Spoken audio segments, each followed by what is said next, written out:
This is the blacksmith shop at the Farmers Museum, and there's just so many things in here. It's almost too many things. People don't realize how important the blacksmith shop was and all of the items that were created in a blacksmith shop. But something that people don't know about this particular blacksmith shop display that we have here is that this building actually was removed from the Henry Clark farm on Ridge Road here in town. The large white house still stands just south of Sycamore Lane on Ridge, but the roof of this building and the beams that are in this building all are from that original barn shed building on Ridge Road, just so that future people are aware of that. But the blacksmith shop, being such a vital part of the agricultural institution of our country, because whether you wanted shoes for your horses, shoes for your oxen, which a lot of people don't know, oxen were shod as well, kitchen implements, farming tools and implements, many of those items were made and cast on the forge, in the anvil, by a blacksmith. They were pounded out with hammers of many different types and used and heated and cooled. So it wasn't, a blacksmith didn't just shoe horses. I just was showing the scouts item called a hetchel. They were used in the work of making linen, actually, and all the pins in those are hand wrought by a blacksmith. So there's many things that were made that weren't just the shoes on a horse. But in here you have the old forge. It was a big heavy cast iron one in here. Sometimes they were made out of stone, kind of like a big fireplace.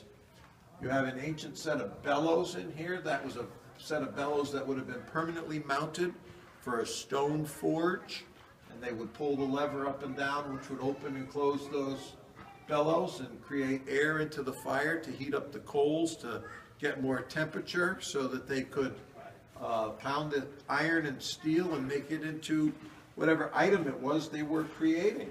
Whether it was one of these neat old horseshoes like this, or a piece of steel implement they had to use, heat it and all in there. Then they would pound it on the anvil here, part of it being round. They had cutting edges that would fit in here and all. And then they would put it into a barrel of water to cool it down afterwards. Many people didn't even realize that all those steps were required just to create iron items for everyday use. Several interesting things. The blacksmiths had to make these, and these are a modern made one, but these were called caulks. Caulks were made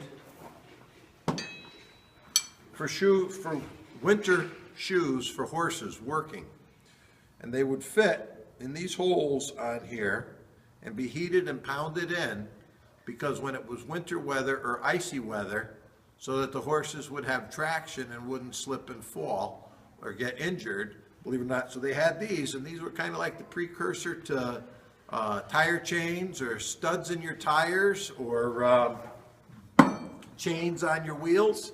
They had caulks that went into the shoes, so the horses got their grip. Throw in the box.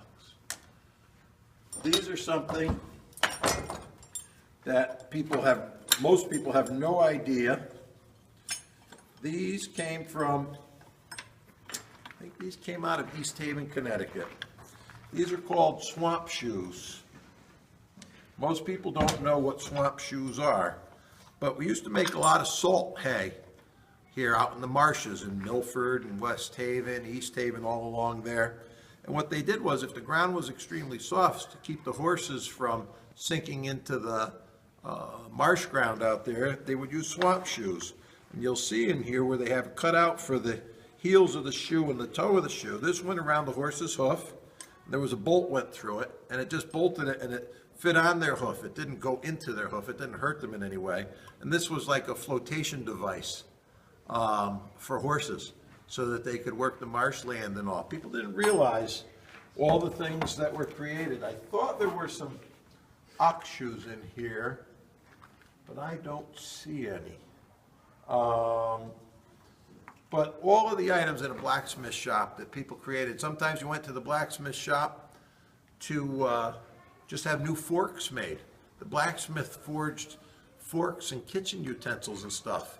Yes, there were the wealthy people that had poured silver and pewter utensils and all, but a lot of utilitarian devices were made right in the blacksmith shop. You know, so they had to be excellent at their trade because they had a lot of people that were counting on them to create things, not just for their livestock, but also for daily lives.